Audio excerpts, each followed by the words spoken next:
It's weird, man. Yeah, it's very fun, very normal. And I promise you don't want to see my feet either. My big toes are massive. And I'll be honest, no, Nick, I don't. No. You got me there. I don't need to see your feet. Yeah, you don't want to see them. So no feet pics. Those are off limits. Everything else. The Gridiron Podcast brought to you by OnlyFans. I'm kidding. If I just announced that our sponsor was some feet pic website. Whatever gets us paid, baby. And speaking of getting the party started.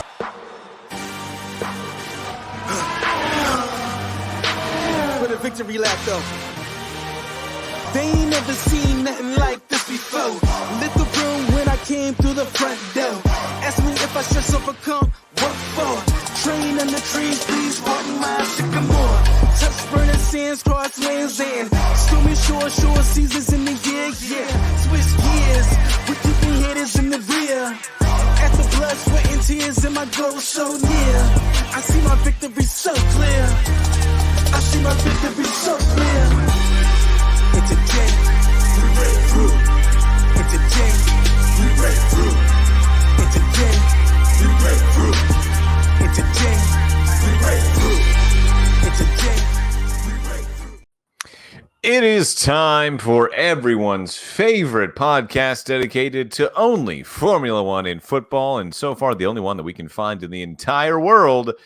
It's the Gridiron Podcast. Thanks for joining us. I'm Sean Barie, your master of ceremonies of sorts. And then if you're watching on Twitch, Twitter, or YouTube, up in the left-hand corner, we got the bald behemoth, Nick Shook, holding it down in Cleveland, Ohio. And then rocking the very stylish retro Lewis Hamilton t-shirt up there. It's the Canadian Queen, Katie Caldwell, one of the best amateur bocce ball players in the great White North.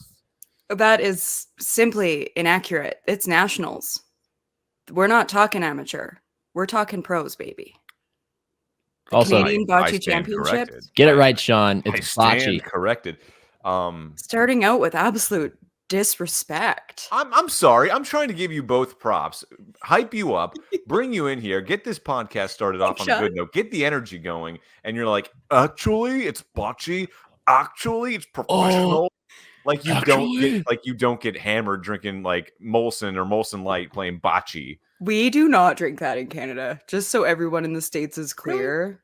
That piss water. But yeah, I did sound like that. But I'm really defensive over it. It's the best thing. It's what I'm the best at in the world is bocce, I think. I was trying to give you props for that. And we all learned something today. Katie, can you show all viewers your wonderful t-shirt? Oh, yeah.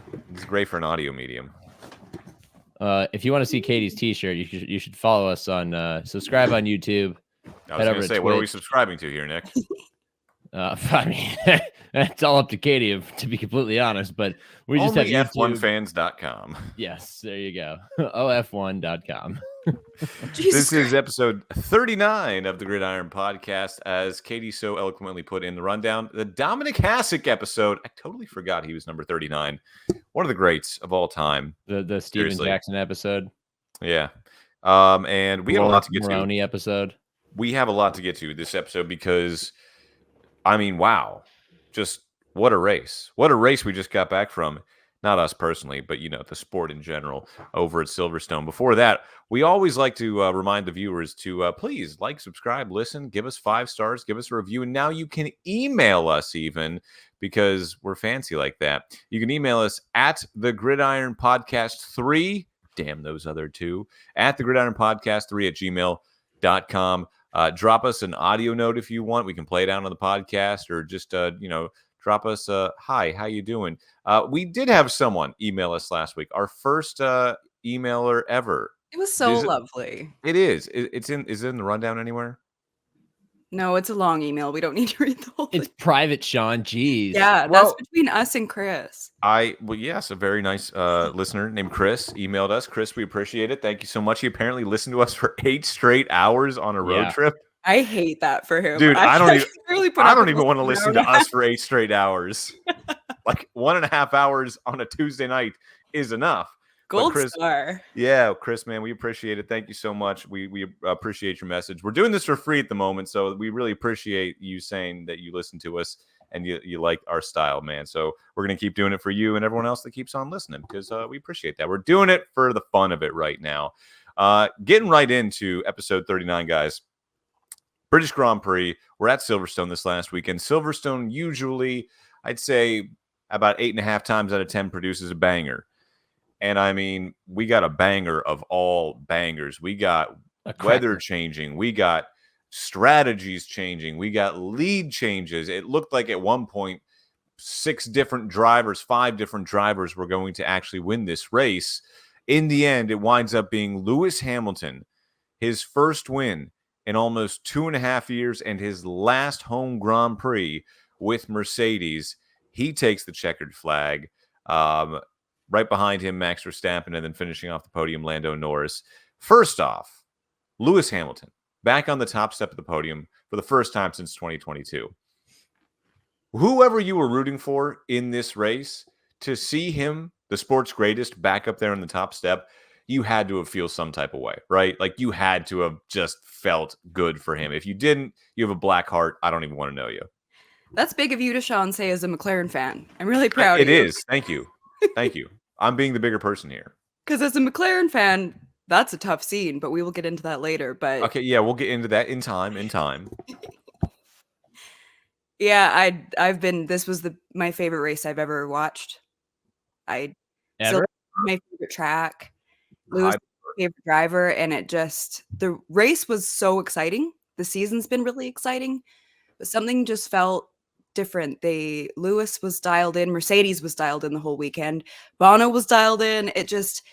Him at Silverstone is so special because I think he's had 12 straight podiums, even when he's had a shit car. Like, he's been able to kind of dial it up there, but like, I get goosebumps right now in this absolute heat wave thinking about it. It was just, that's why we watched this. And I feel like we just had this conversation with Charles with Monaco. Like, there were so many huge, amazing storylines this season. Let's hope that he doesn't take the same trajectory as Charles afterwards.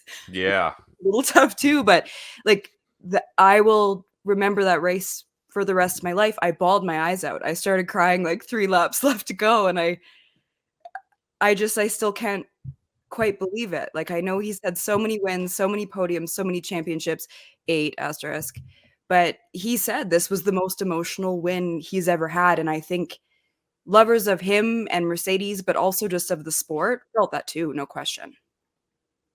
Yeah, I think it's also, go ahead, Nick. I'm sorry, I'm just slow to the trigger today. The chills part is what hit me too. Like, it was weird because when I first got in F1, I was like anti-Lewis because I was anti-Mercedes, and I just wanted somebody else to be competitive so that Mercedes didn't dominate.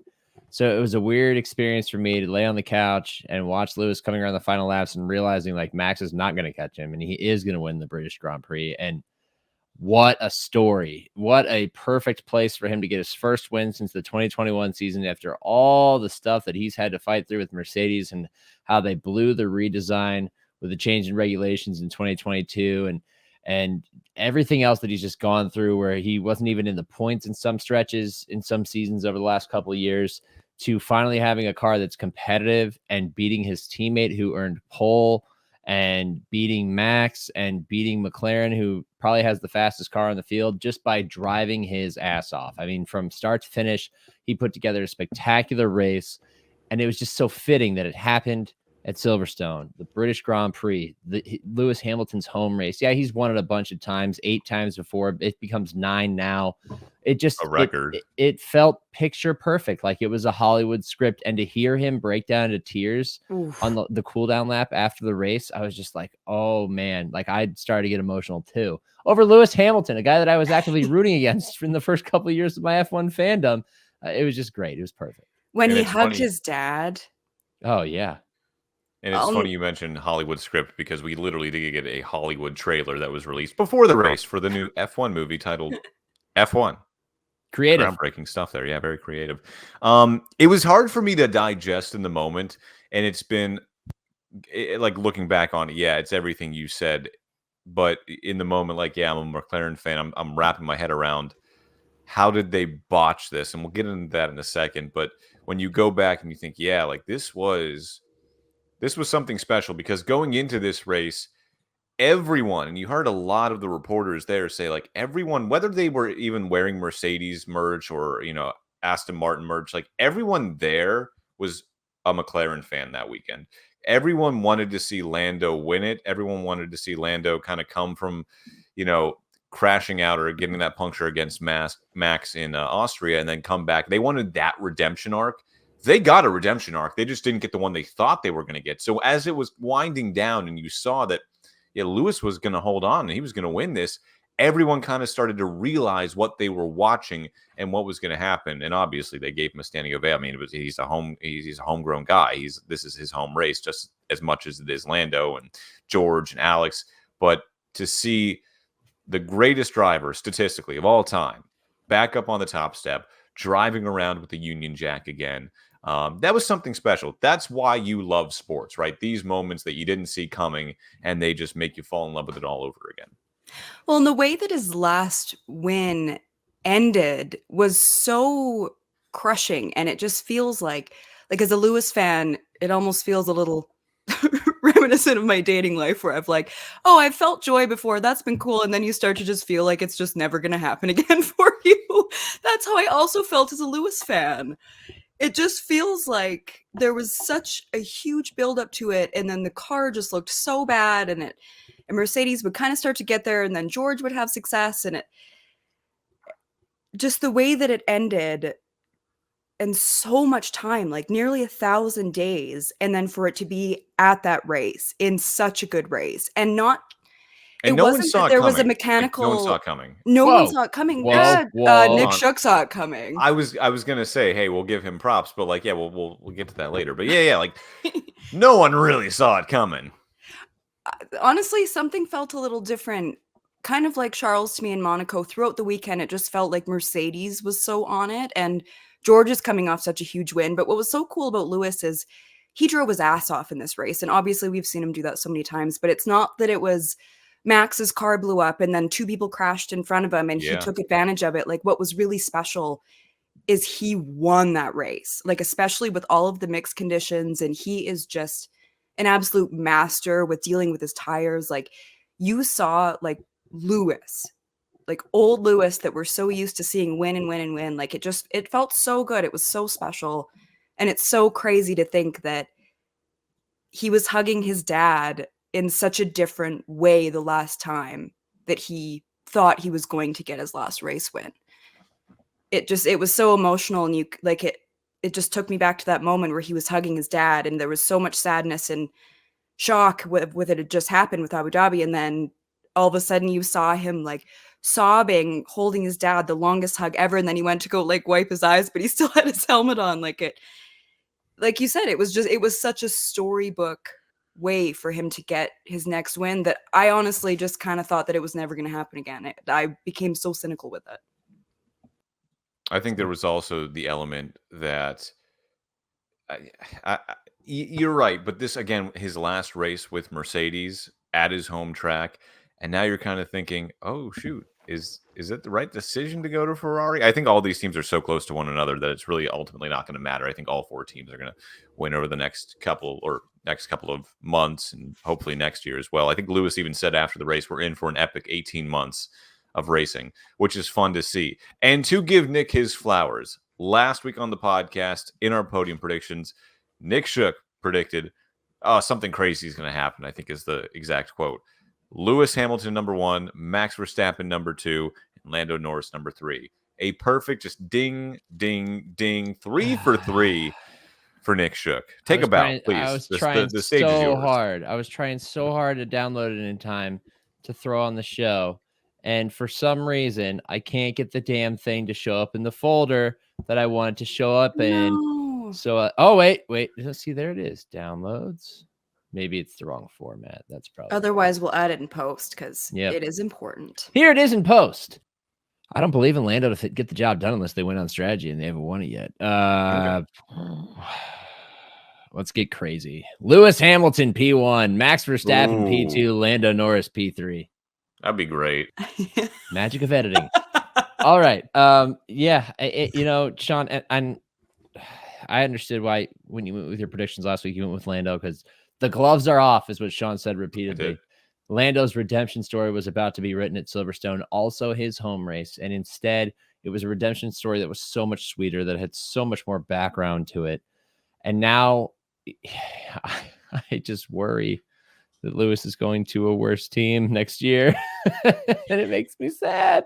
Everyone's asking, like, oh, is he going to regret Ferrari? And it's like, man, Mercedes should be regretting not holding on to Lewis. Right, exactly. Yeah. Like, let's ask that question too.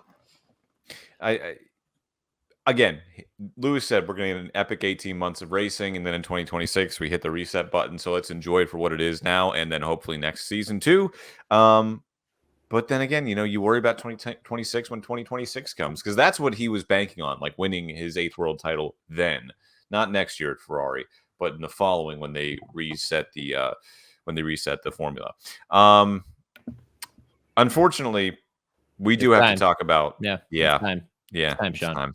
Why, Sean? What happened? We do have to talk about the epic botch job that McLaren found themselves in on Sunday afternoon over in the UK, because they are becoming that meme of the Ferrari pit wall with clown wigs on. That's now McLaren. Swap out the red for the papaya, because Actually, man, oh man. If you're looking at the calendar now, Lando won in Miami, but he could have also won, or McLaren could have also won in Austria last week, could have also won in Spain, could have also won in Canada, could have also won. Like, all of these races are winnable, and for various reasons, last week it was Max. Can't fault McLaren or Lando for that. It was Max. But in Spain, it was strategy. In Canada, it was strategy. In the UK, it was strategy. And this was the most glaring example of it, where I have 3 reasons written down. I know we like to do Katie's vibe check. Well, here's my vibe check. It's called How McLaren Effed Around and Found Out. First, didn't double stack Lando and Oscar when they were riding P1 and P2. They started, 3rd and 4th on the grid, I believe? Because it was Mercedes 3rd front and row. 5th, wasn't it? 3rd and 5th? 5th, yeah. Yeah, because Max was 4th. Okay, so Yeah. they start 3rd and 5th. After the first stint, or at the end of the first stint, they are 1 and 2, and they are sailing past cars. They are pulling away. Now, Oscar was within about 0.6 of Lando, so a double stack might be a little tricky, but it's still the smart thing to do. They do not double stack Lando and Oscar. Instead, they bring Lando in. They leave Oscar out for one more lap. It was starting to rain, so everyone was switching for inters. And Oscar, who built up a 20-second lead because everyone dove it into the pits, by the end of the lap, it was a 5-second lead because he was sliding around everywhere. He lost 15 seconds on that lap and then had to pit. Basically, they took a pit stop away from him. They added a pit stop to him. So there was problem number 1. Didn't double stack Oscar and Lando. Mercedes double stacked George and Lewis. Eventually, George had to retire the car. Problem number 2, they did not bring Lando in a lap earlier to get those inters off his car. Hamilton pitted on that lap. Lando stayed out for another lap. Fine, except for the fact that they were letting Mercedes dictate the race now. And I get it. You want to go for the undercut or whatever, but Lando was in the lead of this race. McLaren should have been dictating what happens. They should have made the first move and caused everyone else to react. That's what winners do. So they didn't bring Lando in. I believe it was lap 38 or 39. Lewis does come in, puts the slicks on. Lando comes around, goes in the pits, overshoots his box in the pits. So that was a little bit of a problem. Slow pit stop. Coming out of the pits, Lewis takes him. The third problem, and the biggest one in my book, McLaren, once again, asked Lando what he wanted to do. In Sochi, back in 2021, it was, do you want to come in for wet tires? And Lando said no, ultimately cost him his race. This time around, what tires do you want? We have mediums and we have softs. Lando said, I want softs. McLaren has a mountain of data on the pit wall telling them, the softs aren't really good on our car, and also Oscar already has a set of mediums on, and he is flying. I think we should take the mediums on this one. No one said that. There was no argument to be had. It was just, okay, we're going to put softs on your car. Yeah. When has the McLaren When has the McLaren car ever been good on softs this season? Tell me. Just stop asking Lando. He's made 3 crucial tire mistakes in 3 races he could have won. Okay, Give stop me an asking. example. Like the soft tire on the McLaren has not been good at all this season. Meanwhile, the medium has. That car loves the medium tire for some reason, and the Mercedes loves the soft. Lewis was on the soft. It was not a fair fight. Lando made the wrong call, but again, this is a symptom of McLaren need to just tell him what's happening and tell him this is how it's going to be. Sean, we talked about this last week. We talked about this last 2 episodes. They don't know how to act like winners. That's correct. The key. And there's a disconnect. There's some sort of miscommunication. I don't want to say miscommunication, but there's a disconnect between driver and team to where I don't know if it's the team doesn't fully trust Lando or Lando doesn't fully trust McLaren. I think it's the latter, but for good reason, because these mistakes keep happening. Obviously, all 3 of these mistakes weren't Lando. The final one, though, was the most egregious because that meant the win. But the first 2, if those hadn't been problems, if those had been corrected, if they had double stacked and then they didn't bring in Lando a lap late to switch off the inters, McLaren would have finished 1-2. They didn't just lose the win. They lost a 1-2.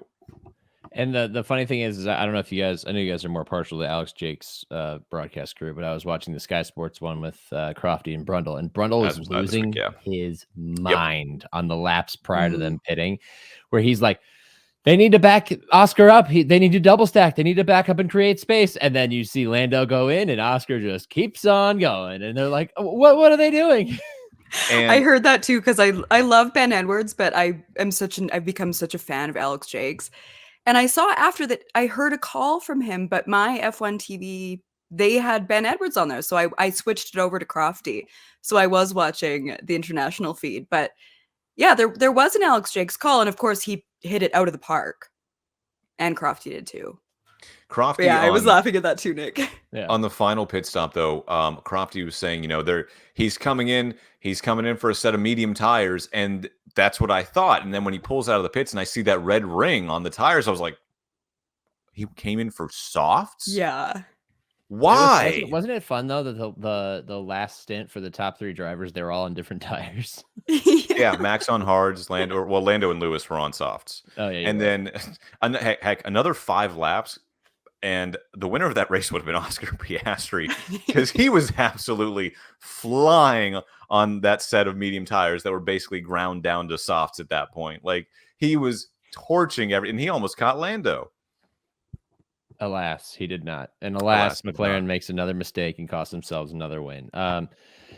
It's as simple as what we've already talked about. They don't know how to operate like winners. They have not gotten to the mountaintop, and they've tasted the champagne, but they don't know how to pace themselves and mix in a water. It's that simple. And until they get to that point, I think we're going to keep hearing about this, or until they take executive decision powers away from Lando Norris, they're going to keep doing this. At this point, though, sorry, go ahead, Katie. It feels so different, like when we talk about expectation on them, because they arguably have one of the, if not the best car on the grid. Like you were touched on earlier, Sean, it's not that they're not winning these races, they're losing them. Yes. Like they've had so many opportunities to get it done, and you have 2 incredible drivers, we think. I'm guessing so. But that's such a difference for me, is like before, when they're a midfield team trying to make their way up, okay, you don't win a race, it doesn't mean anything, but they're losing these races. Like, it really is giving Ferrari, and that'll pop up in the vibes notes. But I was honest about to say Ferrari also didn't have, the only reason we're talking about McLaren and not Ferrari is because McLaren botched a win. Ferrari also botched their race, but in no time we're gonna hear, we are checking on the McLaren radio. We are checking. We are checking.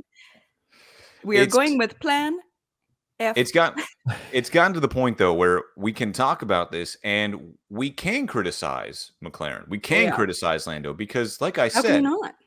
Like I said, I don't want to put China in that same category, because that was just before Miami. But Miami, Spain, Canada, the UK, Austria, you can throw that in there. Those all could have been, and a few of them absolutely should have been, McLaren and Lando wins. And for one reason or another, self-inflicted wounds caused them to finish still on the podium, but not on the top step. So interesting. I just love that we're having this conversation this time of year, think about how different it is to last season. Like the fact that we're being so hard on McLaren. It's also funny too I just- because, like, think last year at the start of the season when they were the worst car on the grid. We Mhm. are dogging McLaren right now because they finished 3rd and 4th. Yes. That was a dream for them only like A year ago at 16 this months time, ago. Lando P2 was like a massive triumph. Yeah, And now he's one spot back, and they're deeply disappointed. I mean, right. That's a good Oh, how point. see how far they've come. Oh, how the turntables. Yes, indeed. Speaking of which, Sean, some people might want to turn their tables. Tifosi's got to be upset right now, huh? Ooh. So again, as much as we're gonna dog on McLaren, what the hell, Ferrari? Like, what the hell? What were you doing to poor Charles? Like, this guy, ever since winning his home race in Monaco, has absolutely just gone through the ringer. And this time, it's really Ferrari's fault. I mean, they just screwed him over. Did you guys hear the quote from Max? Not immediately after, but I think it was like later in the day. He was doing an interview, and it really speaks to where like Ferrari is always like the last couple of years, like second best team at least. And Max is talking about the race and how fun and chaotic it was, and he goes, at even one point, Carlos rocked up to the party. So I was like, Jesus, really bad afternoon. Charles got lapped, man. He got lapped. But the fact that it speaks to how bad of an afternoon it is because Carlos is like starting to approach you, that's wild. That's wild. Carlos is like, oh, thank God I'm getting out of here and going to... We don't know. Well, yet, I but hate how somewhere. much I'm starting to just love Max Verstappen more and more with every passing moment that I hear him speak. It is semi-annoying just because he's enjoying himself now and he can... yeah, it's And he's fun like to having watch to F1 race. right now. He's like Yes. having to actually race people, which is so much fun. And I love seeing him in the broadcast and hearing from him on the radio. Because before we would only ever hear from Max when he'd be like, oh, the front left's a little bad. But like, then he would just go on to win it by 45 seconds anyways. Yeah, like how bad, man? Really, how bad? Do we need to worry about Ferrari, or is this going to be one of those things where, you know, maybe a trip to the Hungaroring next week kind of fixes all those problems? I'm not worried, but I'm fringe worried. I'm aware. I'm fringe Aware. worried. You're aware. It's on my radar. You've It's on the taken radar. notice. You've taken notice. They've Yeah. been put on notice. I don't know. I felt like Fred Vasseur and everything had changed the reputation of Ferrari, and we weren't looking at them like clowns anymore. And there were other teams that were in the clown wigs, and they win at Monaco, and then we'll run that. We'll run that by the focus group. See what they think. We'll see how it tests. I don't know. I just the Charles thing has been really rough. Like, Yeah. really, a guy wins a race and then he has engine issues the next week, and like everything that could go wrong has gone wrong for him to the point where, like you said, Sean, he got lapped in this race. Like, watching a Ferrari get lapped blew my mind. I was like, what year is it? Is He's Vettel out there driving fighting that Checo car? Perez. Yeah, and that's a whole other topic that we'll get to as well. But I mean, yeah, so I'm concerned because, like, what is it? One's a fluke, two's a whatever, three's a trend. I don't know. I don't remember the phrase. I'm like George W. Bush when it comes. There's an old saying in Texas. It might be in Texas. No, it's in Tennessee. Fool me once, Shame on shame on me. Fool me twice. you fool me twice. You can't get fooled again.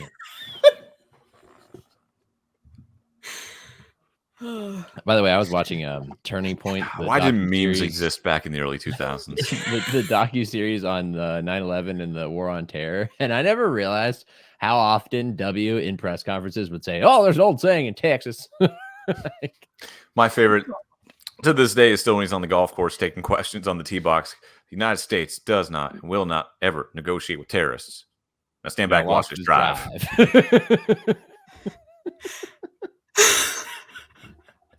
You never saw that, Katie? Oh my God. I remember Legendary. the first part, but forgot that it was on a golf course. It was Yep. on a golf course, and he literally goes, "Now watch this drive." Watch this drive. I forgot about the best part of that.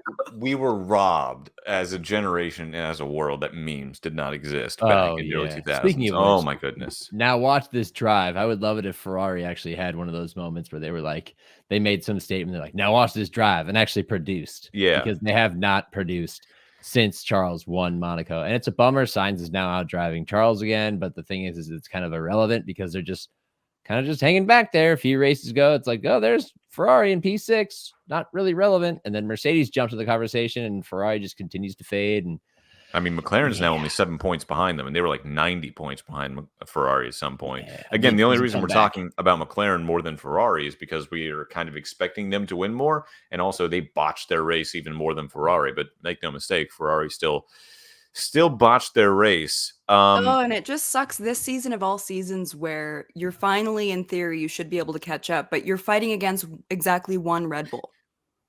Yes, and I was Like- going to say, speaking of botch jobs, Yeah.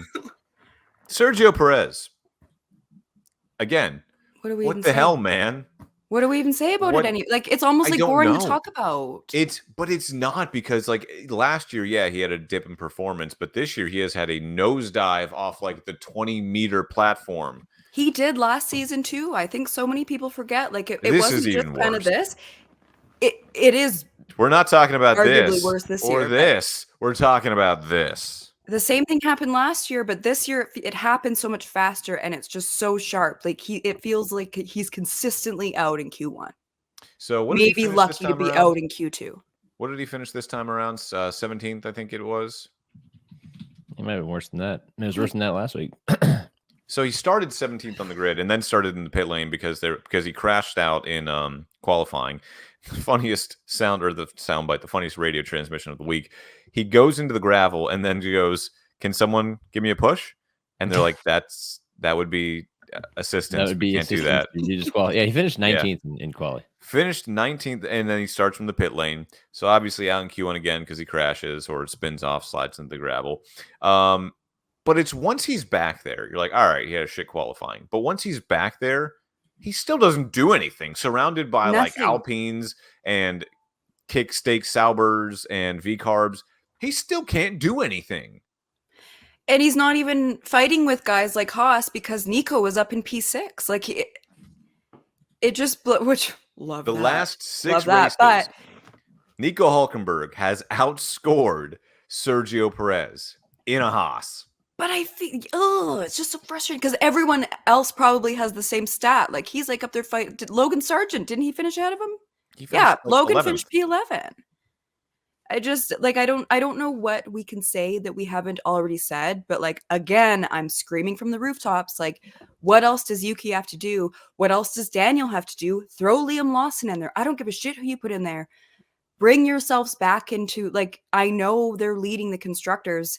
McLaren looks so good. Ferrari should, in theory, start to become more We still have relevant. a lot of season left too. Like we There's still have so half much the season left. Like summer break, I'm kind of watching it. Like if I'm on that team, he's out at summer break. He's out today. He's out beginning of the season. If it's Yeah, that's what I was gonna say. Is I think there's a 2-year extension and everything. I don't think that's gonna hold. I think they weren't that dumb. No, but there is a performance. So in F1, it's kind of weird if you haven't really followed this sport for a long time. It's not like other sports where you hear a rumor about something. In F1, rumors are usually true. I would say about 90% of the time they're usually true. So there was I saw a report floating around, then I saw it picked up by a couple of outlets that there's a performance clause in his contract that says he cannot be more than 100 points behind Max and more than 5 or more places in the standings behind Max. Right now, Max is P1. Sergio, I think, is P5. And the gap. No. As of now, Sergio is P6 because Oscar Piastri just overtook him. Okay. At 100. So he's exactly points, 5 spots. And he is more than 100 points behind Max. I was going to say the gap is. Yeah, the gap That's is 118, you said? 255 to 118. Okay, so it's over 100 points. I'm not. There you go. Good math. He is already more than 100 points behind his teammate, and if he slips one more spot, I mean, he is in.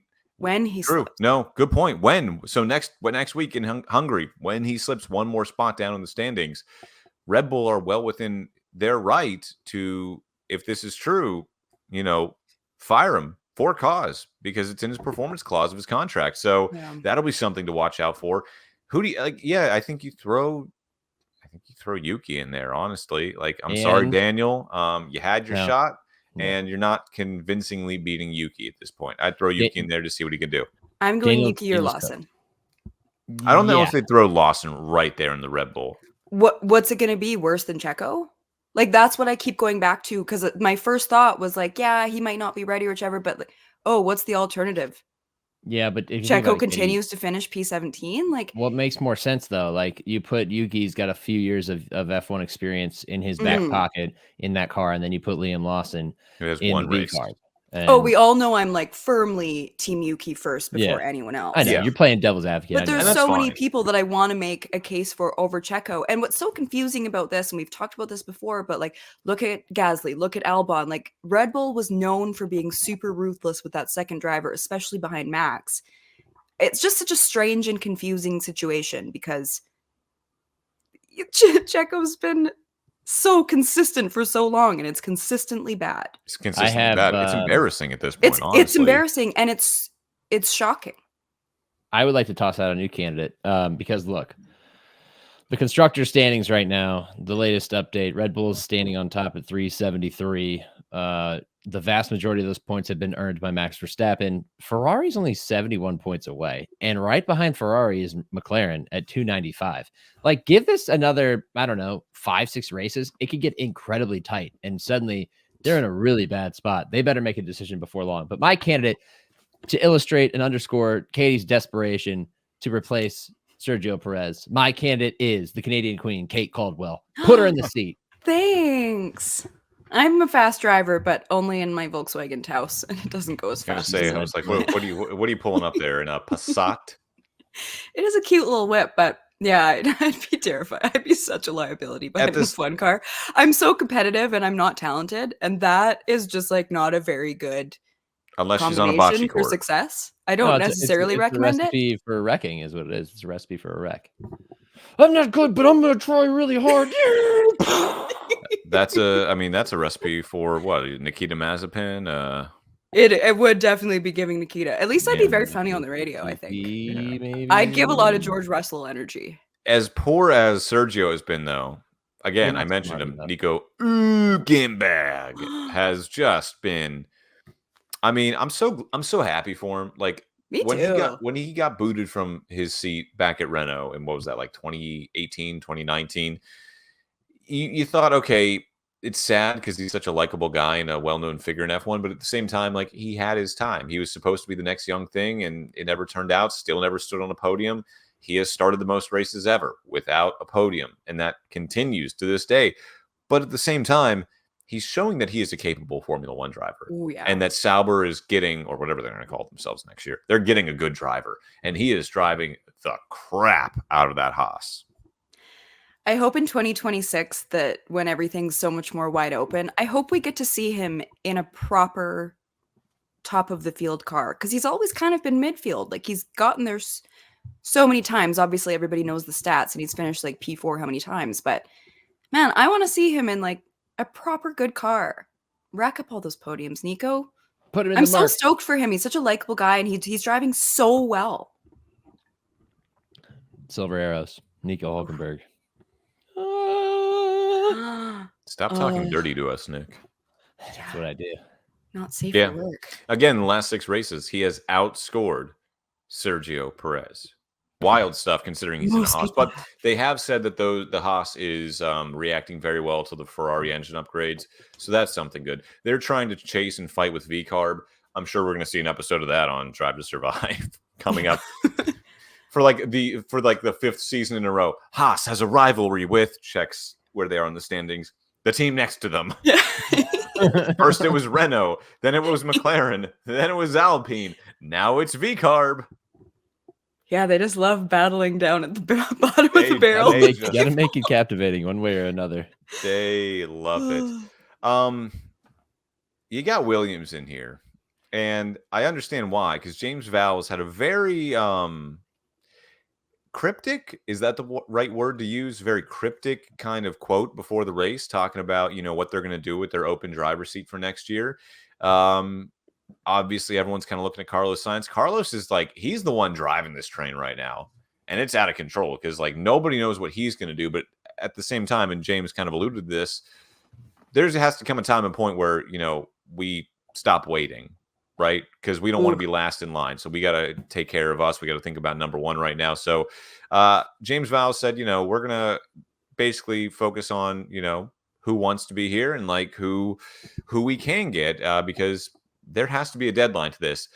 But then he alluded to saying, whether it's for next year or this year. He said this year. And I'm like, why are you getting rid of Alex Albon? He scored a point in Britain. He's having a good season again for you. Why are you getting rid of Alex Albon, guys? Why would you replace him mid-season? I haven't heard that. It's funny, Sean. That's a good I joke. didn't know that was. That was a good joke. Yeah. Because we know the driver who's leaving, and it's not Alex Albon. It's your boy Logan Sargent. Yeah. Like, I think you had Katie. I think you had Katie for a second. I did. I had Katie. No. I'm staring at you like, Sean, Katie did you not? No, Katie couldn't tell. Katie out. That went way over Katie's head. Yes. Sean, it doesn't take much. Well, clearly. I'm fun, but I'm not always very smart. I didn't know that was your natural hair color, but I guess, hey. Oh, and let's not bring my pretty hair into this. Guys, I'm stoked on Williams. I've been thinking about this since we talked about it the last episode I was on. I'm ready to say it with like my whole chest that I think Williams is going to do something starting next season. I think Carlos is going to want to go be there. They just hired 26 new engineers from various teams, including ex-Alpine technical director Matt Harmon, 10 of them from Alpine, 4 from Red Bull, and then several from Mercedes and from Ferrari.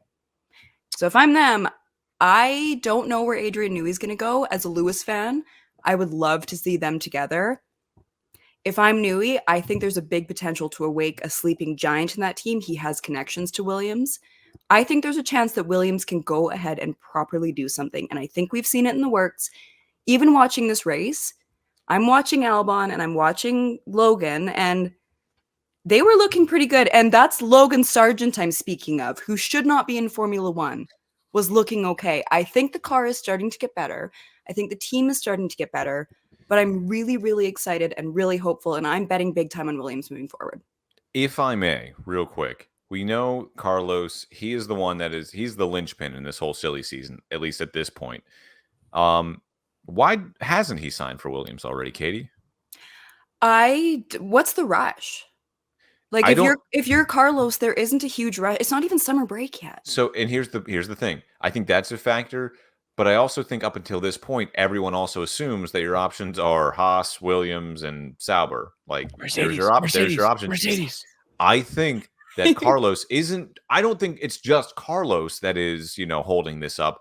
I think that it's also a team in black and silver and then potentially a team in red and blue.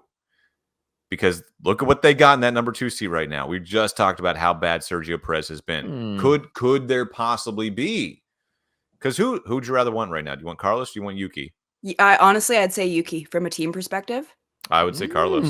I would say Carlos. Yuki simply because the number one priority is always going to be Max for them. I don't think they really want a situation like we've talked about before where there is a really incredible driver that arguably is like almost in the same tier. I think Max is kind of in his own tier, but Carlos is directly underneath him.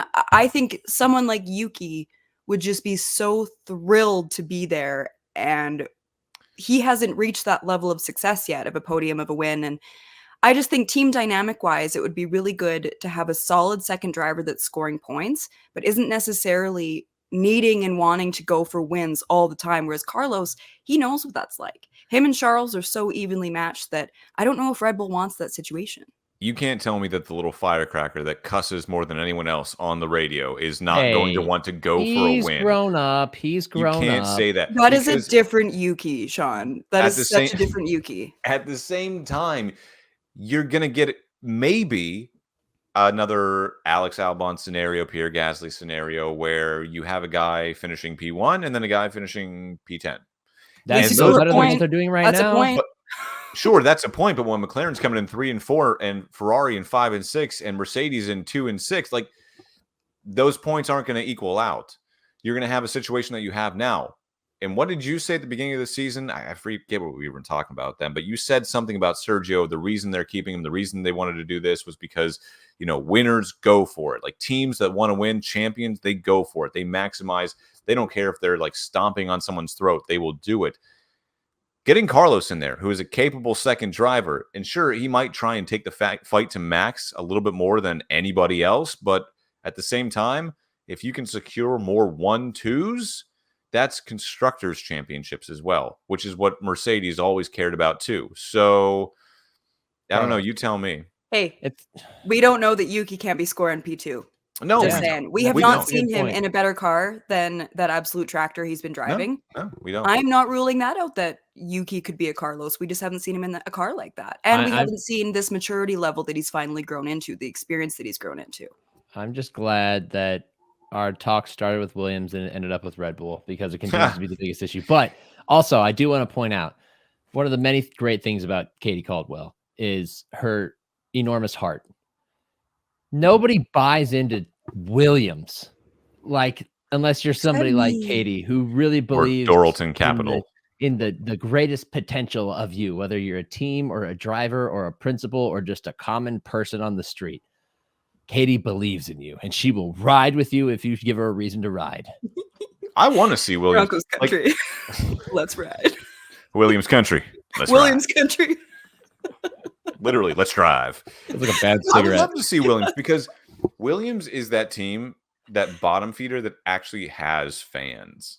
They have fans, and they have so much history that would be so much fun to bring them back into the mix. People actually root for Williams on a weekly basis and not just to be ironic. I don't really think you can find... Nick, when we went to Miami, how many Haas fans did you see? None, because they're a CNC machining company that happens to be in racing and nobody likes anything about them, and I can't blame them at all. They're boring as hell. I think Williams also, for a long time, had Claire. How could you not love Claire? I love that Claire was back in Drive to Survive. Right. I think we saw maybe a couple of Alpine shirts, as Nick smells his water bottle. That smell great. But I saw a lot of Williams fans in Miami, and I was like, they suck. How do they have fans? They do. So to see them back on top would be really cool because I think they are a sleeping giant, at least with all that history. So we'll see. Even if Let Logan, me imagine, anyways. at this point, I don't know if they fire Logan before the end of the season. Like the car isn't going anywhere this year. They're not gonna. Clearly, they're looking outside for a driver next year. So unless they're going to replace Logan this year with someone who is going to be in that seat next year, I really don't see the reason to replace Logan. Did you guys hear Ted Kravitz talk about the rumors though of Logan being fired early and then Ocon finishing the season with them? No, I didn't. Yeah, Ted Kravitz was talking about that, but yeah, I kind of had the same reaction. Ooh, woof. But I mean, honestly, I'd be okay with that because Alpine is such a garbage team at this point anyway. They botched Piastri and then they let Ocon go, and I would love if he was like, you know what? Peace out, MFers. I'm going to Williams. I would kind of live for that drama. Like I'm hoping that it happens, but oh my god, Netflix would be like, yes. Netflix is loving this season. Oh my god, Lewis already has 2 full episodes, one to Ferrari and then one Silverstone, which for me works out great. I think I see the narrative in one episode. Starts with his announcement, ends with his race win, unless he wins another one. Do have to move on to our fantasy standings because, like the season, started off really kind of lopsided, and now everyone's kind of come back to the pack. In first place, we got Nick with 249 points. Again, Nick's drivers. Again, we drafted fantasy standings or fantasy drivers without the Red Bulls in there. And honestly, we could put them in there now if we wanted to. The thinking was that Max Verstappen was going to win 19 races this season, so there's no point in adding the Red Bulls in there. That's cheating. So, Nick has Lando, Oscar, Lance Stroll, Yuki Tsunoda, Esteban Ocon, and Kevin Magnussen. He's your leader with 249 points. In seconds, myself, just 16 points behind with 233. With the number 1 overall pick, I took Charles Leclerc. Not looking like a great number 1 pick right now. I also have George Russell, Fernando Alonso, Pierre Gasly, Valtteri Bottas, and Logan Sargent. So not a great week for Team Florida. Logan got his very first point this week in our fantasy standings, which was really big for the country of America. One place away from an actual point, but he did get a point for us. And then in third place, she was once way down in the basement, but has since... I was at Checo Perez down by like over 100. She has since come right back to life. Katie Caldwell, Team All Hot, as she calls them, with 228 points, but it's close. She's within 19 points of Nick, or 21 points of Nick, and within 5 points of me. So we're getting Which close. is And Katie wild. on Team All Hot has Lewis Hamilton. So ding, Carlos Sainz, ding, Daniel Ricciardo, Alex Albon, Nico Hulkenberg, and Joe Guan Yu. Oh, you Again, feel I too don't good even think he's a ding for real him. person at this point. Is he just like an industry plant? Is he like AI software? I'm a Joe fan, so I can't speak to that. I want him to be in F1 forever. I See, really like see, Joe. big heart. There it is, big heart. I have a big heart, big Joe fan. And for new listeners, the only reason it's called Team All Hot is simply because they're all hot. There's nothing deeper. Thank you. I Thank got you a for hot explaining team. that. Yeah. I got. I Hey, think what we can I say? got that. I got I got a hot team. team. I don't know what to say. I got a hot team. Hey, they're all hot. What do you want me to say? We And kind of now already. they're actually getting better at driving, which is crazy because like most of the season, it was just a very looks heavy team, and then not a lot of. I know. I really One's on the need. track. I need Charles and George to kind of step it up here because the way Aston Martin is kind of degressing, we need to. We need. I got a top heavy team. Meanwhile, Nick has McLaren, so I have to either root for the downfall of my team for me to win, or I'm stuck between a rock and a hard place here. You had the number one pick, Sean. I know. Zero Well, at empathy. that time, blew it. Charles seemed like he was the good number one pick back then because we all thought that Ferrari was going to be head and shoulders the second best team again. And then what happened? Exactly. Hey, let's go to the chat real quick. Got a couple contributors here. Ah. Troy Meeker over on the YouTube side says, "Love the pod, Gridiron 3. Hope you never break up." Yeah. Cut to me trying to quit the podcast every second week. Every single week. I mean, we haven't done. Do you even know? In like 2 months, Katie's still like, "I quit." I know. I don't know if people know this. I still get so nervous being on air. Even doing this, I get You could so never nervous. tell. You could It's never kinda- tell. It's kind of the turmoil point. internally. Trust me. It's to the point where Katie's like, I'm going to leave. And we're like, fine, get out of here. We don't want you anyway. And Katie goes, okay, I'll stay. That's not how it happened. Katie, Now think I know that's- that Sean think doesn't what want you're me in the feeling. pod. What you're feeling is IBS. The pod is not your problem. I promise. Thank you, Troy, for commenting. It's so nice when people. We chime also in. got my guy Madden, super mod himself. J. Cole's version of that quote. That was the George W. Bush. I was thinking the exact same thing. I was Oh, yeah. thinking of that song. That's the only reason I know that quote is because of J. Cole. Now watch this drive. That's still the best one. Now watch this drive. It is. It is. We kind of alluded to the podium predictions last time or last week. It was just Nick and myself. So Nick went 3 for 3 on this one. I think that's the first time. Wait. Not, I What? don't mean to interrupt you praising me because you know, 'Cause- lay it on thick, baby. But did we not get a vibes notes from Katie Caldwell? We're getting to that. Oh, we're gonna do that after this. Okay, all right. Yeah, we're I going want to to the make sure we podium don't skip that predictions. because that's my favorite prediction or my favorite segment. of All the right. entire Yes, show. we're going to the podium predictions. These ones are Relax. Yes. unhinged. There's Jeez. tear droplets on it. My God. You know what? Anyway, yeah, we already know Nick did good. And then I had Lando, Max, and Lewis. So I had the correct podium just in literally the reverse order. Oh yeah. Just flip that upside down and we're good to go. We're good to go. But Katie was not off from, as Nick alluded to and ruined, her vibes notes. So Katie, please. I think give I us had your my vibe. predictions in the doc. I had Lewis P2, but I had Max winning, which is very annoying. Oh, I'm sorry. They're not in here. So, they are. Yes, I'm sorry. Katie had Max Verstappen, Lewis Hamilton, and Oscar Piastri. Wow. Close. Wow. What But a close shock. only The girl, counts the in lady with the horseshoes and Lewis hand t-shirt. grenades. The lady with the Lewis t-shirt takes Max over Lewis, and me, Max fan, self-professed, takes Lewis over Max. Nick, what has happened to us? And me just in Hate denial, it. picking Lando every week. Yeah. Lando. This is why you come to the Gridiron Pod, where none of us stick to our own identities. Yeah. For real. I was trying to be inclusive, and I'm pissed at myself about it because I think I had Lewis winning a couple races ago because I started betting on Mercedes, but then maybe George Might have been won, I don't Austria. Oh, by the way, I just want to put this out real quick because I didn't get to it earlier and it was just funny to me. So, like, George wins in Austria, and, like, you know, they have those LED boards and it says, like, 2 career race wins or whatever, right? Next to George's face. And then Lewis wins, and I see one pop up and it's like 104th career race win.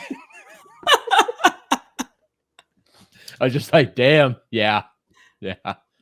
I also loved seeing the duality of George Russell this weekend because when he crashed out, all you hear is like beep, beep, beep.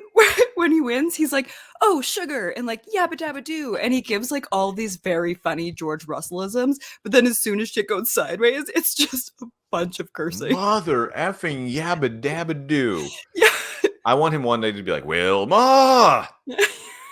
I want to say that that's the country club in George Russell. He's the kid who breaks his tennis Oh. racket. I swear, he is the oldest British gentleman inside a young British guy's body. It's so strange. Okay, He we is ready for Buzz vibes? Notes? Killington if he drove a fast car. Katie, your vibes, please. Okay. Oh yeah. Okay, this one does bother me. This whole weekend, I've wanted to scream from the rooftops that Alex Albon was born in London, England. And I get it. He drives under the Thai flag. He does not have a home race. And he was born in London. They kept, all the British drivers, top 3, blah, blah, blah. It's like, bring Alex into this. Bring him in. He's British too. Anyways, that frustrates me. Bring him in. Okay. Next, Italian. Pierre Gasly. Oh no. That was a really tough scene. Wasn't it great? I thought it was fantastic. They were like, we're already screwed. We already took a penalty. Like, just do the formation lap and call it a day. That was so wild.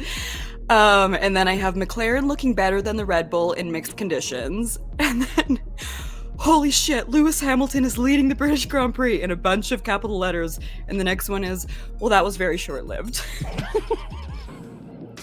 And then what happened? And then it says, Ferrari getting the tire strategy wrong again. What are they doing with Charles? And then the next one was, I can't believe McLaren didn't double stack them for inters. It's giving Ferrari 2022. And the next note is just, George, no, with a bunch of O's. Followed by, Sean, you'll like this. Why does it feel like McLaren is going to blow this? Next point, because they did. And then that's where things started getting really deeply stressful for me. And I said, these are going to be the longest 10 laps of my fucking life. Next point, holy shit. Next point, oh my God, is this going to happen? And then I started crying. And it says, we are so back, baby, in a bunch of capital letters. And I started writing this as he says it. It says, get in there, Lewis. And then Bono said it on the radio. And then I'm sobbing even harder. And then I stopped writing any further notes because I just wanted to take it all in. And I that's felt for like the I couldn't papers even tear watch stain. the screen. Like I was like staring at my notes being like, fuck, I can't do this. I can't. Because I was so nervous something was going to go wrong. But yeah. Ooh, get in there, Lewis.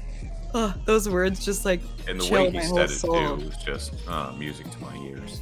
Oh, And I love Bono. I was so happy for him for that weekend. Like that And he got to go up on the podium too. Which he got was to awesome. go up, and man, what a special weekend that was. Like I know we've Yeah. talked about it, but I can't stress it enough. That was so special. That's why we do this. That's why we do this.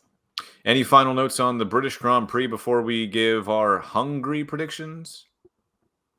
Oh. We'll do that next week. Wait, do we have a week off? Well, no, we don't have a week off because next week, we have starting guys. The Gridiron Podcast NFL Division Previews. We are officially next week 8 weeks out from the start of the season, so we're going to go through all 8 NFL divisions, much to Katie's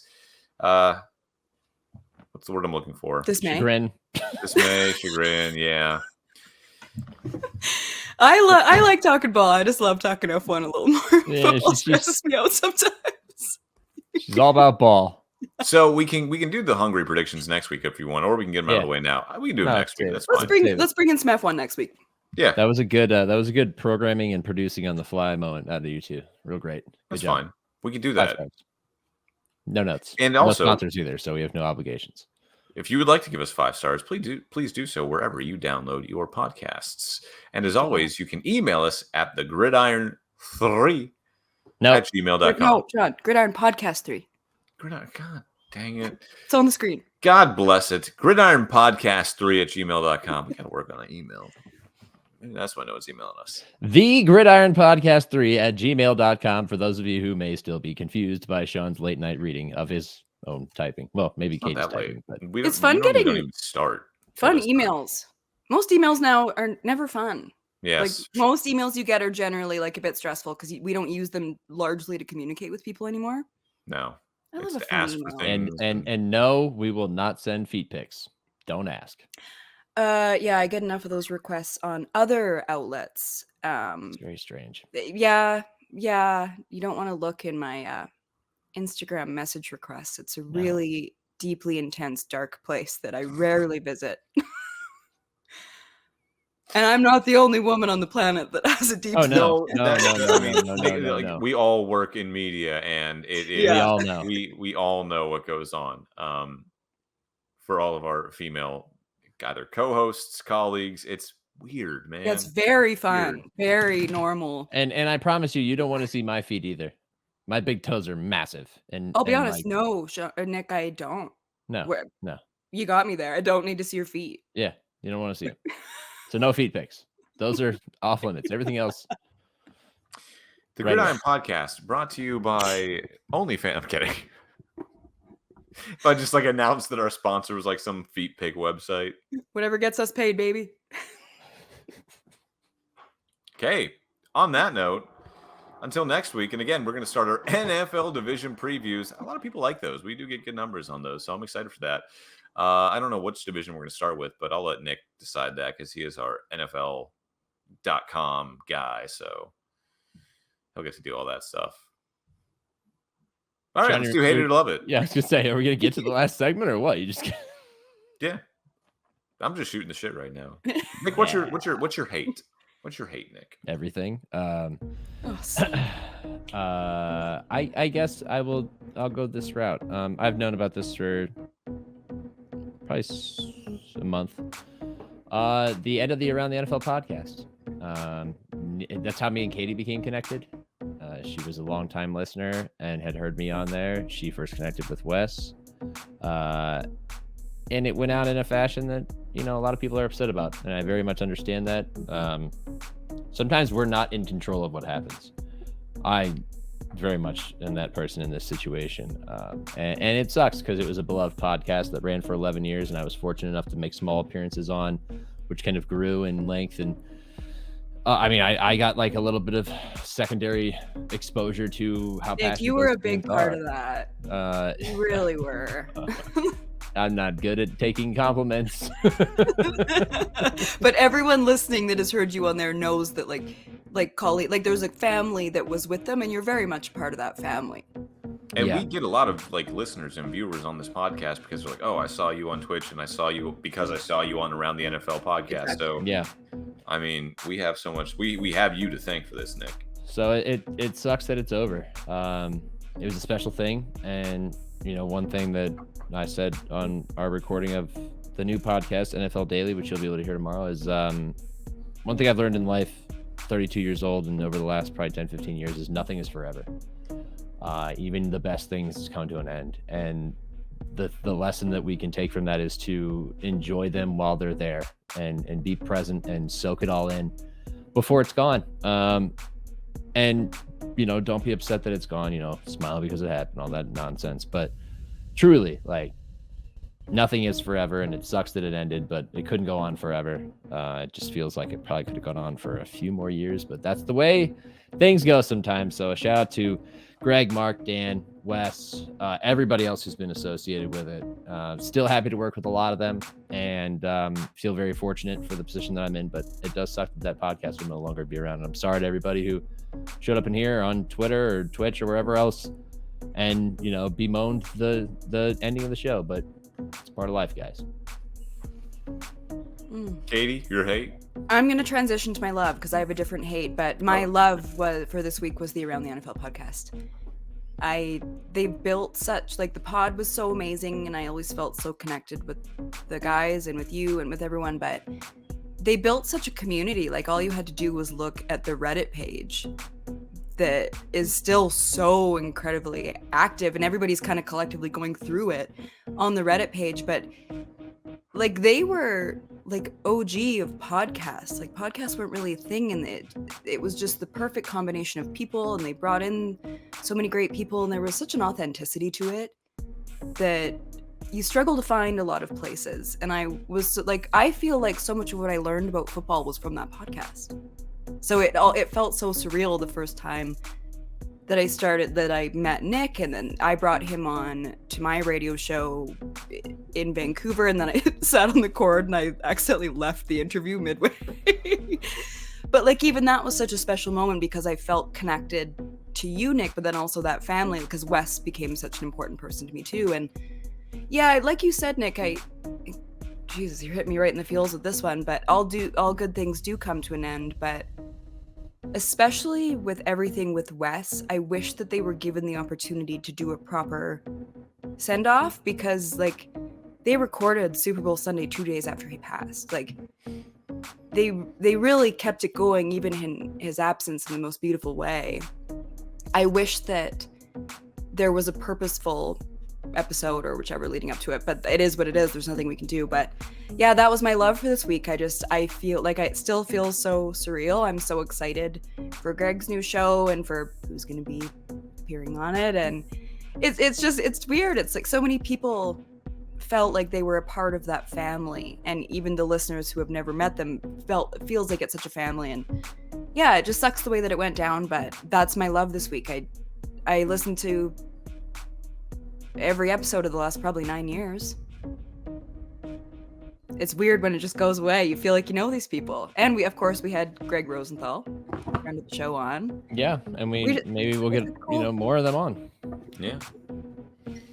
But yeah, that was Katie. My love. I'll circle back with my hate after when you guys are doing your love. Katie going for love first. It's not how the segment goes, but whatever.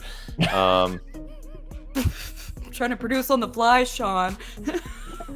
Well, now I feel bad going last because my hate is just superfluous. My hate is just McLaren botching the season. That's fine. I mean, I can hate that. I'm a fan at the same time watching, and it's annoying to know that something should happen and it's not happening because people are it's almost like when I'm growing up and I got like a C or a D on a test and my dad's like, I'm not mad at you, I'm just disappointed. Yeah. Ooh, I've been hit with that one too. If you failed that test and you told me that you tried your hardest, I would be fine with it, but I know you didn't try your hardest. I know you. I'm like, man. That's how I feel right now. I want to say that to Zach Brown and Lando Norris and Oscar Piastri. I know you didn't try your hardest. I'm just disappointed. What's your love, or what's your hate, Katie? My hate? Oh, ever since Zach Brown and his friend in the Miami paddock. Just kidding, I'm not going to get it. A lot of orange there. A lot of orange. My hate this week is, like many of our listeners, I'm guessing are in the same position, this goddamn heat wave that we're in right now. As we talked about before. Goddamn heat wave up here. This goddamn heat wave. Sorry, my looks like women in an oven coming out today. But right now, as I said before we were on air, it is 31 degrees inside my condo, which is 87.8 degrees Fahrenheit. I'm miserable right now. It's so hot. I'm so sweaty. I can't sleep. And this is the very beginning of it. And I know that like it's everywhere. I'm sure everyone listening to this is like, yeah, girl, same, because it's hot everywhere. I don't have AC and it makes me really cranky. The heat makes me so cranky. I couldn't tell. That most Canadians don't have air conditioning. Well, like most probably have a bit more money than I do. Maybe plenty of people have air conditioning. It's not something I have the luxury of having, but a lot of years I've just kind of been fine. You put on the ceiling fan, you open up some windows, you get a cross breeze going. Like my dad energy really comes out with things like creating a cross breeze. Hell yeah. Oh my God, Katie. What? It's the same temperature in Kimberly as it is in Tampa, Florida right now. Oh, it's hotter outside. We're like 35 outside. It's 84 degrees in Kimberly right now, and it is 84 in Tampa right now. That's wild. Do you understand that we are separated by like 2,000 miles? Vertical miles. Global warming is a thing. What is a kilometer? Yes, Nick, it sure is. And yeah, it's scary for us when it starts getting real hot because it's been really lovely. We had a nice spring and a nice summer that wasn't roaring hot, but yeah, I'm in beautiful British Columbia that catches deeply on fire every year. So we're just a little nervous with all of this heat that, you check the 14-day trends and we don't have one day like in the 20s anymore. It's all just in the 30s, which is in the late 80% hots, Sean. Okay, I was gonna say high 80s, early 90s. Are the polar bears okay though? Oh, did you guys see my Instagram story? I was outside last night. I I'm not going to say what I was doing. I know We're what outside, you're who doing. cares? I I know. immediately realized I shouldn't be telling this story. I was outside last night. Just sitting outside, hanging out. And then I started to hear a little bit of commotion beside me, and I look up, and there is a black bear just like directly beside me. Just right beside me. I had no idea. I'm taking a picture of my cute little slippers, and then all of a sudden I look up and I'm like, well, I better get inside immediately. How far away? Sending Like, feet like pics, let's. Katie. We're not gonna go meters, feet. How far away? How many? Yeah, what unit of measurement? Probably like 2-3 meters. It was very close. It was like right beside my So, car. like 10 Damn feet. it. This makes my brain hurt. Nick, it was close. It was very close to me. Could you reach out and touch it? Carry the one. I couldn't, but it was trending the way of it was kind of looking at me, and it was like, one of us is gonna have to move, because I don't know if you have a kid like right behind you, and if you have a kid right behind you, I'm losing my life in this exact moment. So I need to just kind of get up and panic run inside. I live in the Rockies. We have bears everywhere. It's insane. I'd still pick the bear. Nick, what's your love? Well, after that story, I don't even bear know if I have related? one. It is not bear related. I don't know. I did my first appearance on the replacement for I don't know if I'd call it a replacement, but the new podcast, NFL Daily Today, and it was There a we blast. go. I had a lot of fun. Yay. I don't know. I mean, I love you guys, really, to be honest with you. Just doing this has been a great escape and a lot of fun, and has made me more invested in F1 than ever. And it's been a really good time. And I feel like, I don't mean to like pat us on the back right now, but like just listening to you guys back and forth and everything, we're getting better. Like, I don't know, man. It's taken a couple of years, but we're getting better. We got chemistry, man. I don't know. I love what we have created and where we could go. Oh, well, Nick, and when you say I love you guys, I'm a little nervous to say it back based on what happened in the group chat. But okay, did you like? That's a Family Guy reference. You know that, right?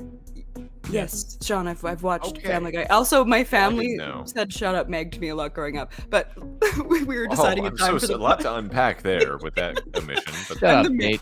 I'm the Meg of my family, in case anybody hasn't put that together that breaks already. my heart. hey, Yet you're still who so let nice. you back into the house? But we were deciding the time we were going to do tonight, and Nick's like, I love you guys. And then Sean said, olive juice too. And then I went, olive juice. And then Sean sends a gif of Peter Griffin saying, shut up, Meg. I thought it was Bro, perfect. I'm literally just trying to tell my friends I love them. I thought it was perfect. That's a reasonable reaction to that. But anyways, I'm so happy to be the Meg of my family and this podcast. I was looking for the GIF, although Apple didn't have it in its GIF bank. I was looking for it. Meg, who let you back into the house? What I was about- looking for that one. That is so much nicer. Katie. Oh, well, never mind. What? I That's guess some behind the scenes Gridiron podcast group chat tea. Inside baseball. if Inside we baseball. ever released the group chat, I People- would be fired from every job I've ever we had. wouldn't be fired, but we would be maybe committed to a mental facility. I don't It's know. Based possible. on yesterday's conversation, That's Katie my had a- love. The fact that we just had get a to running do with this the every beer week. keg yesterday. Sorry to cut you off there, Sean, but I just wanted to point out that You always do. I do. It's that's what always I do. after the hour mark. Yeah, I'm always trying to yeah. wrap up. I said my love is that we get to do this. I really didn't have a love this week. I was like, this is fun. It's a good escape. Like I said, we do this for free. We do it for the fans, and we do it because we just love to do it. Shout out Chris for sending us that email. We appreciate it, man. Keep on listening. You're a righteous dude. But maybe break up the episodes in between. Like, you don't need 8 hours. Just of one us. time. Just one time. I don't know. Maybe he does it all the time. I don't know. Binge watching is a thing. It is. Binge I listening, love though? binge watching things, but I don't want to binge watch us three idiots right Uh, straight I thought you were gonna say I don't want to binge myself. Whoa, wait now. All right, next week we are starting our NFL division previews. That should be a lot of fun and take up a lot of time. But, we always get talked about those. We always have some great guests on throughout those division previews, and I'm sure they'll be back this season too. So, for Nick Shook and Katie Caldwell, I'm Sean Barie. This has been episode 39 of the Gridiron Podcast. And as always, live life in the fast lane. Don't forget to binge watch yourself this evening. God dang it, Nick. That one wasn't very good. I love you guys. Olive juice, you too.